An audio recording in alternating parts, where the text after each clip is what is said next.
Friends பார்த்தீங்கன்னா பாகிஸ்தானுக்கும் ஸ்ரீலங்காவுக்குமான மேட்சை இந்த மேட்சோட ஃபுல் அனாலிசிஸ் ட்ரீம் டீமுக்கு எந்தெந்த பிளேயர் வருவாங்க, கிராண்ட் லீக்கு நம்ம எந்தெந்த பிளேயர் ரிஸ்க்காக ட்ரை பண்ணலாம், அதே மாதிரி சிவிசி ஆப்ஷன் யார் யாருக்கு ட்ரை பண்ணலாம், எந்தெந்த பிளேயரை ரொட்டேஷன் வைஸ் ட்ரை பண்ணலாம், அதே மாதிரி எந்தெந்த பிளேயர் சிவிசிக்கு ரிஸ்க்காகவும் ட்ரை பண்ணலாம் அப்படிங்கிறத ஃபுல்லாக இந்த வீடியோவில் சொல்லியிருக்கிறோம்.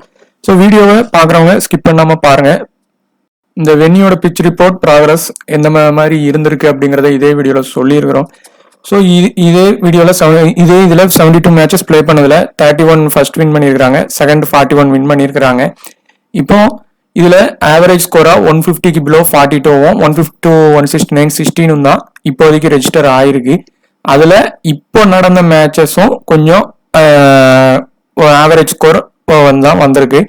ஸோ இப்போ ஹை ஸ்கோர் 225 லோ ஸ்கோர் 66க்கு இங்கே ஸ்கோர் ரெஜிஸ்டர் ஆயிருக்கு.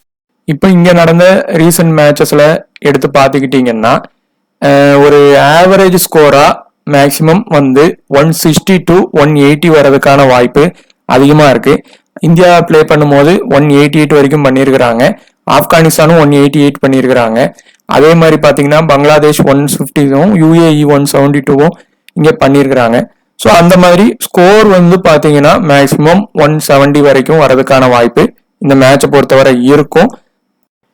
அதே மாதிரி இங்கே விளையாண்ட மேட்சஸில் ரீசெண்டாக இதில் பார்த்தீங்கன்னா ஸ்பின்னர்ஸ் 29ம் ஃபேசர்ஸ் வந்து 49 விக்கெட்டும் எடுத்துருக்குறாங்க. ஸ்பின்னர் பொறுத்தவரை பொதுவாக ஆவரேஜாக 7 மேட்சுக்கு பொறுத்தவரை ஃபர்ஸ்ட் இன்னிங்ஸில் 15ம் செகண்ட் இன்னிங்ஸில் 14ம் விக்கெட்டும் எடுத்துருக்குறாங்க. அதே மாதிரி ஃபேசர்ஸ் வந்து பார்த்தீங்கன்னா ஃபர்ஸ்ட் இன்னிங்ஸில் 23ம் செகண்ட் இன்னிங்ஸில் 26ம் எடுத்துருக்குறாங்க. அதே மாதிரி இங்கே இவங்களுடைய ஹெட் டு ஹெட் ரெக்கார்டு பார்த்தீங்கன்னா மேக்சிமம் ஈக்குவல் காம்படிஷனாக தான் இருக்குது. பெரிய அளவுக்கான டிஃபரன்ஸ் இல்லைன்னாலும் ஸ்ரீலங்காவை இப்போ நடந்த இவங்களுடைய ரீசன்ட் மேட்சஸ்ல பார்த்தீங்கன்னா ஸ்ரீலங்கா தான் தொடர்ச்சியாக வின் பண்ணிட்டு இருக்காங்க. இந்த சீரீஸ்லையுமே அவங்க நல்லா ஸ்ட்ராங்காகவும் பெர்ஃபார்மன்ஸ் பண்ணிட்டு தான் இருந்திருக்காங்க. ஸோ இப்போ இந்த மேட்ச் 60-40 சான்ஸ் மாதிரி தான் போகும். ஸோ ரெண்டு டீமுக்கும் ஓரளவு ஈக்குவலாகவே சப்போர்ட் பண்ணி போடலாம். ரெண்டு டீமும் லாஸ்ட்ல இருந்து வரதுனால கண்டிப்பாக திரும்ப ஃபைட் பண்ணணும் பண்ணுவாங்க. பாகிஸ்தான் வந்து பாத்தீங்கன்னா அவங்களும் லாஸ்ட்ல இருந்து வர்றதுனால கண்டிப்பா பேட்டிங்ல வேணா அவங்க சேஞ்ச் பண்ணலாம், அதை தான் பண்ணிட்டே இருக்காங்க. என்ன பண்ணாலும் அவங்களுடைய அந்த செகண்ட் டவுன் பேட்டிங் வந்து சரியில்லாதனால அவங்களால பெரிய ஸ்கோர் அடிக்க முடியல. ஆனா அதுக்கப்புறம் வர பாத்தீங்கன்னா அஷ்ரஃபோ அதுக்கு அடுத்து வர பேட்ஸ்மேன்லாம் பண்றாங்க. ஸோ மேபி அந்த லைனப் ஆர்டரை வேணா மாத்த வாய்ப்பு இருக்கலாம். போன மேட்ச் ஃபர்கசமான டாப்ல இறக்கி விட்டாங்க.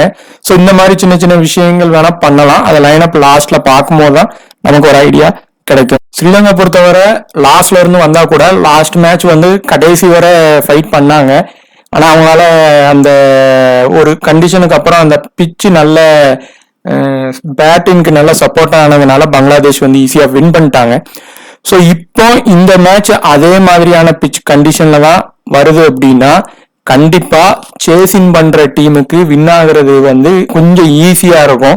ஸோ டாஸ் வச்சு அந்த மாதிரியான டீமை நம்மளும் ரெடி பண்ணணும். ஸோ இதுல நம்ம முக்கியமான பிளேயர்ஸ் யார் யார் வருவாங்கன்னு சொல்லியிருக்கிறோம். ஸோ இதுல ஒன் ஆர் டூ சேஞ்சஸ் வேணாம், பவுலிங்ல வேணாம் மேபி பண்ணலாம். ஃப்ரெண்ட்ஸ் பார்த்தீங்கன்னா இப்போ ஸ்ரீலங்காவுக்கும் பாகிஸ்தானுக்குமான மேட்ச்சு, இந்த மேட்ச்சில் எந்தெந்த மாதிரியான கண்டிஷன், எப்படி பிளேயர் வருவாங்க, எந்தெந்த பிளேயரை ரிஸ்க்காக எடுக்கணும் அப்படிங்கிறத பார்ப்போம். இதில் இந்த பிச்சானது எந்தெந்த மாதிரி இருந்திருக்கு அப்படின்னு பார்த்தீங்கன்னா இது இனிஷியல் ஸ்டேஜில் விக்கெட் போனாலும் கரண்ட்டாக இப்போ நடந்த லேட்டஸ்ட் மேட்ச்சில் ஒரு நல்ல ஒரு ஸ்கோர் வந்து வந்திருக்கு. அதாவது யூஸ்டு பண்ண பிச்சாக இருந்தால் இது வேறு பிச்சு கொடுக்குறாங்க அப்படின்னா மேபி அது பவுலிங்க்கு கொஞ்சம் சப்போர்ட் ஆகும். அதே மாதிரி இனிஷியல் ஸ்டேஜில் ஃபாஸ்ட் பவுலருக்கு சப்போர்ட் ஆகுது. ஒரு 10 ஓவருக்கு அப்புறம் பார்த்தீங்கன்னா ஸ்பின்னருக்கு வந்து விக்கெட் எடுக்காங்க. ஸோ அந்த ஃபாஸ்ட் பவுலர் வந்து போடும்போது ஒரு விக்கெட் பவர் பிளேயில் ரெண்டு பக்கமும் விழுது. அதில் ரொட்டேஷன் பண்ணி ப்ளே பண்ணுறவங்க அந்த இதில் இருந்து பின்னாடி பெரிய ஸ்கோர் பண்ணுறாங்க. இப்போ பாகிஸ்தான் ஸ்ரீலங்கா ரெண்டு டீமையும் பொறுத்த வர ரீசன்ட் ரெக்கார்டு பார்த்தீங்கன்னா ஹெட் டு ஹெட் வென்யூ எல்லாமே சேமாக தான் இருக்குது. ஆனால் ரீசெண்டாக பார்த்தீங்கன்னா ஸ்ரீலங்கா தான் நிறைய மேட்ச்சு இவங்களுக்கு இடையில விளையாண்டதில் வின் பண்ணியிருக்காங்க. அதே மாதிரி பேட்டிங்லேயும் கொஞ்சம் பாகிஸ்தானை விட ஸ்ட்ராங்காக இருக்காங்க, பவுலிங்லேயும் கொஞ்சம் ஸ்ட்ராங்காக இருக்காங்க. பாகிஸ்தான் பொறுத்தவரை கொஞ்சம் ரெண்டுலேயும் வீக்காக தான் இருக்காங்க. ஸோ மேட்ச்சு எப்படி போகலாம் அப்படின்னா 60-40 சான்ஸில் தான் போகும். ஸ்ரீலங்கா பக்கம் 60யும் பாகிஸ்தான் பக்கம் ஒரு 40 சான்ஸில் போகும். ஸோ பிளேயர் எந்தெந்த பிளேயர் உள்ளே வர்றதுக்கான வாய்ப்பு இருக்கும் அப்படிங்கிறத பார்க்கலாம். ஸோ இந்த மேட்சோடைய high percentage captain, high percentage vice captain யார் இருக்காங்கன்னு பார்த்தீங்கன்னா ஆயுப் தான் இருக்காங்க. ஆயுப் பொறுத்தவரை அந்த இனிஷியல்ஸ் எடுத்த உடனே ஒரு விக்கெட் ஒன்று அவுட் ஆக பார்ப்பார். அதில் மிஸ் ஆனார்னா கொஞ்சம் இந்த மேட்ச் ப்ளே பண்ண பெருசாக பண்ண வாய்ப்பு இருக்கும் பேட்டிங்கில். ஸோ அவருக்கு பெரிய அளவுக்கான த்ரெட்டு அசரங்காட்ட இருந்து வர்றதுக்கான வாய்ப்பு இருக்கும். ஒருவேளை தீக்ஷனா உள்ளே வராருன்னா ஆரம்பத்திலே இருக்கும். இல்லைன்னா அவர் கொஞ்சம் ஒரு ட்ரீம் டீம் வர்றதுக்கான வாய்ப்பு பேட்டிங்கில் வர்றதுக்கே வாய்ப்பு ஆகும். ஸோ இப்படி தான் லாஸ்ட் வர அவர் தான் கேப்டன் அண்ட் வைஸ் கேப்டன் இருக்கார் அப்படின்னா கண்டிப்பாக அவர் உறுதியாக ட்ரீம் டீம் வருவார், கொஞ்சம் நல்ல பாயிண்ட்டும் எடுப்பார். ஸோ ஆல்ரவுண்டரில் கண்டிப்பாக ஒரு சி இல்லைனா விசி வரதுக்கான வாய்ப்பு இருக்கும் இந்த மேட்ச்சில். ஸோ அது எந்தெந்த பிளேயர் வரதுக்கான வாய்ப்பு இருக்குன்னு பார்ப்போம். ஸோ இப்போ இந்த கேட்டகரி பொறுத்தவரை ஃபஸ்ட்டு ட்ரீம் டீம் ஆப்ஷன் வந்து நிசாங்காவுக்கு இருக்குது. இந்த இதில் பிளேயரோட இதே இவங்க 2 பேருக்கு தான். இந்த 9 கிரெடிட்டில் பொறுத்தவரை இவங்களை வச்சு தான் அந்த பேட்டிலே இருக்கும். ஸோ இதில் நிசாங்கா பண்ணுறாரா அஃப்ரிடி பண்ணுறாரான்ட்டு தான் இருக்கும். ஸோ இப்போ இனிஷியல் ஸ்டேஜில் விக்கெட் போகுது அப்படிங்கிற பட்சத்தில் பார்க்கும்போது அஃப்ரிடி நீங்கள் கண்டிப்பாக டீமில் எடுக்கிறீங்க அப்படின்னா நான் எப்படி வருவாருங்கிறத நான் 2வது சொல்கிறேன். அஃப்ரிடியே கண்டிப்பாக அவர் ட்ரீம் டீம், அதாவது 2 விக்கெட் மேலே எடுக்கிறாரு அப்படின்னா கண்டிப்பாக நிசாங்கா இல்லைனா கமிண்டோ மெண்டிஸில் ஒரு பிளேயரை லீவ் பண்ணுற மாதிரி எடுத்துகிட்டு தான் நம்ம டீமை மேக் பண்ணணும். அப்போ தான் அஃப்ரிடி வந்து உங்களுக்கு ப்ளே பண்ணும்போது அந்த பிளேயர் ஆனவங்க அடுத்து வர பிளேயரில் உங்களுக்கு நமக்கு ஸ்கோர் பண்ணுவாங்க. ஸோ இப்போது யார் ஃபிக்ஸ்டு பிளேயராக வைக்கலான்னா Nissanka. Head to head venue ரெண்டுமே நல்லா இருக்குது. ஸோ அவர் வந்து லாஸ்ட் மேட்ச்சு கொஞ்சம் கம்மியாக தான் அடிச்சிருந்தார். ஸோ இந்த மேட்ச் அடிக்க பெருசாக வாய்ப்பு இருக்கும். Head to head venue record நல்லா இருக்குது. சேசின் தொடர்ச்சியாக நல்லா பண்ணுறாரு. சேசின் பண்ணார்னா ஒரு சிவிசி அளவுக்கு வர்றதுக்கு வாய்ப்பு இருக்குது. அடுத்து அஃப்ரிடி பொறுத்தவரை இந்த வென்யூவில் கொஞ்சம் ஓரளவு பண்ணியிருக்காரு. அந்த ஃபஸ்ட் இன்னிங்ஸ் பண்ணுறாருனா நல்லா பண்ண வாய்ப்பு இருக்குது. செகண்ட் இன்னிங்ஸ் பண்ணுறாருனா கொஞ்சம் ஃப்ளாப் ஆகிறாரு. ஸோ மேபி லீவ் பண்ணி பார்க்கலாம். ஒருவேளை அஃப்ரிடி ட்ரீம் டீம் வரலை, மேக்ஸிமம் இந்த மேட்சை பொறுத்தவரை ஒரு 70% வாய்ப்பு இருக்குது. ஒரு வேளை அவர் அப்படி வரலைன்னா எந்த பிளேயரை ரொட்டேஷன் பண்ணணுங்கிறத நான் அந்த கேட்டகரி வரும்போது சொல்கிறேன். ஸோ இதில் ஃபிக்ஸ்டு பிளேயராக நீங்கள் நிசாங்காவை ட்ரை பண்ணலாம். ஸோ இதில் பார்க்கும்போது எந்த பிளேயர் ஃபஸ்ட்டு ஃபிக்ஸ்டு பிளேயர் நம்ம முதல்ல சொல்லிட்டோம், ஆயுபு வந்து கண்டிப்பாக ஒரு இந்த மேட்ச் பாயிண்ட்டும் கொஞ்சம் கூட எடுக்க வாய்ப்பு இருக்கும். ஸோ அவர் வந்து ஒரு ஃபிக்ஸ்டு பிளேயராக வச்சுக்கலாம். அடுத்து பார்த்திங்கன்னா கண்டிப்பாக கமிண்டோ மெண்டிஸ் துஷாராவில் இருந்து யாராவது ஒருத்தங்க தான் வருவாங்க. 2 பேருமே கண்டிப்பாக வரமாட்டாங்க. இப்போது இதில் பார்த்திங்கன்னா நம்ம அடுத்து முதல்ல சொல்லியிருந்தோம், இதில் ரொட்டேஷன் பிக் எப்படின்னா ஒன்று சைம்ஷா அஃப்ரிடி இல்லைனா துஷாரா. இந்த 2 பேருக்கான ரொட்டேஷன் பிக் வந்து இருக்கும். இதில் யாராவது ஒருத்தங்க வந்து ஒருத்தங்க ஃப்ளாப் ஆவாங்க. ஆனால் சப்போஸ் இந்த மேட்ச் வந்து பாகிஸ்தான் பக்கம் ஒரு 1 சைடாக போகுது, டாமினேட் பண்ணாங்கன்னா அந்த பக்கத்தில் அஃப்ரிடியும் வருவார், ஹாரிஸ் ராஃபும் உள்ளே வந்துடுவார். இல்லை அப்படின்னா லாஸ்ட் மேட்ச் ஆன மாதிரி அந்த டீமுடைய கீ பவுலர் ஒருத்தங்க ஃப்ளாப் ஆவாங்க, அந்த இடத்துல துஷாரா தான் வருவார். ஸோ அஃப்ரிடியா துஷாராவாங்கிறதுல ஒரு இதில் ரொட்டேஷன் பண்ணி ட்ரை பண்ணிக்கலாம். ஆனால் துஷாராவுக்கு ரெக்கார்டு ஓரளவு நல்லா வச்சுருக்காரு இந்த வென்யூவில். ஃபஸ்ட்டு பவுலிங் யார் இதில் போடுறாங்களோ அவங்க ஃபிக்ஸ்டு ட்ரீம் டீம் பிளேயராக வச்சுக்கலாம். குசால் மெண்டிஸ் பொறுத்தவரை அவர் 2 மேட்சாக ட்ரீம் டீம் வந்துட்டார். விக்கெட் கீப்பரில் உள்ள கீ பிளேயர் தான். ஆனால் அந்த நீங்கள் அஃப்ரிடி எடுக்கலை அப்படின்னா நீங்கள் குசால் மெண்டிஸை ட்ரை பண்ணுங்கள். அவரை எடுத்தீங்கன்னா கண்டிப்பாக நிசாங்கா மெண்டிஸில் யாராவது ஒருத்தங்களை லீவ் பண்ணி தான் போகணும். ஸோ இந்த கேட்டகரியில் இருந்து சேஃபாக எடுக்கிறதுக்கான பிளேயர் ஆயுபு. அதே மாதிரி துஷாராவை ரொட்டேஷன் பிக்கில் ட்ரை பண்ணிக்கலாம். இப்போது இந்த கேட்டகரியில் கண்டிப்பாக இந்த இதில் ஒரு ஃபிக்ஸ்டு பிளேயராக அசராங்காவை ட்ரை பண்ணலாம். இதில் செகண்ட் பவுலிங் போடும்போது அசராங்கா நல்லாவே போட்டிருக்காரு. ஒரு எப்படியும் ஒரு 80லேருந்து 90 பாயிண்ட்டுக்கு மேலேயே எடுக்க வாய்ப்பு இருக்கும். செகண்ட் பவுலிங் போட்டார்னா இந்த மேட்சும் அதே வாய்ப்பு இருக்கும். அதே மாதிரி முகமது ஹாரிஸ், ஒரு வேளை ஸ்ரீலங்கா தான் பவுலிங் நல்லா வச்சு டாமினேட் பண்ணுறாங்கன்னா 2 டீமும் லாஸ்ட்ல இருந்து வராங்க, முகமது ஹாரிஸ் ட்ரீம் டீம் வர வாய்ப்பு இருக்கும். அந்த லாஸ்ட் மேட்ச் சொன்ன கண்டிஷன் தான். அந்த லைனப் மட்டும் கொஞ்சம் பாருங்கள். ஒரு வேளை லாஸ்ட் மேட்ச்சில் மாதிரி ஆர்டரை மாற்றி இறக்கி விடலாம் அந்த மாதிரி நடந்துச்சுன்னா கண்டிப்பாக இந்த மேட்ச் எப்படிக்குன்னா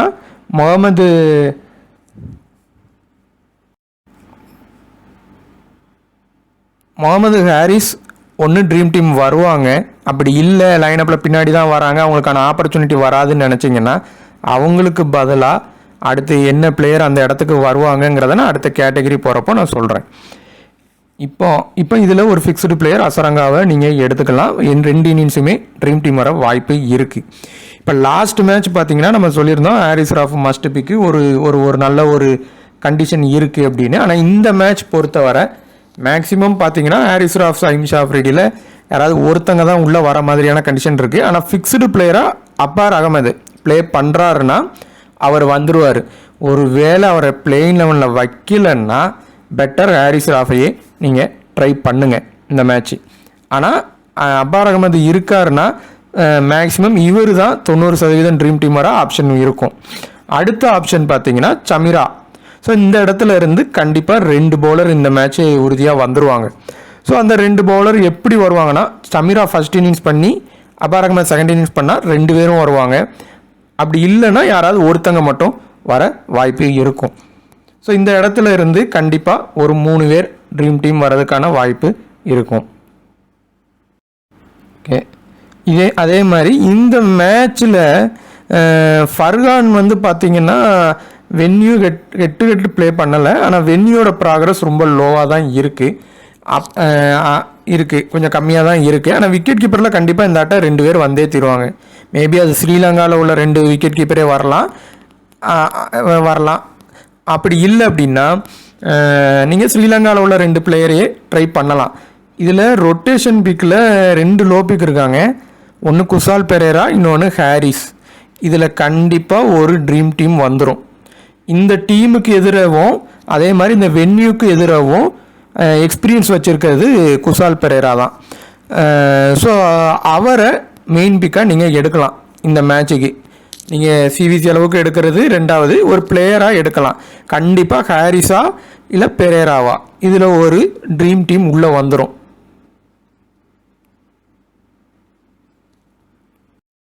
அடுத்து இந்த கேட்டகரி, அதாவது இந்த இதில் பேட்டிங் கேட்டகரியில் மஸ்ட் பிக்காக ஃபர்கர் சமான் இந்த மேட்ச் ட்ரீம் டீம் வர்றதுக்கான வாய்ப்பு நிறையவே இருக்குது. லாஸ்ட் மேட்ச் ஃப்ளாப் ஆகிருக்காரு. இந்த மேட்ச்சு கண்டிப்பாக பெர்ஃபார்மன்ஸ் பண்ணுவார்.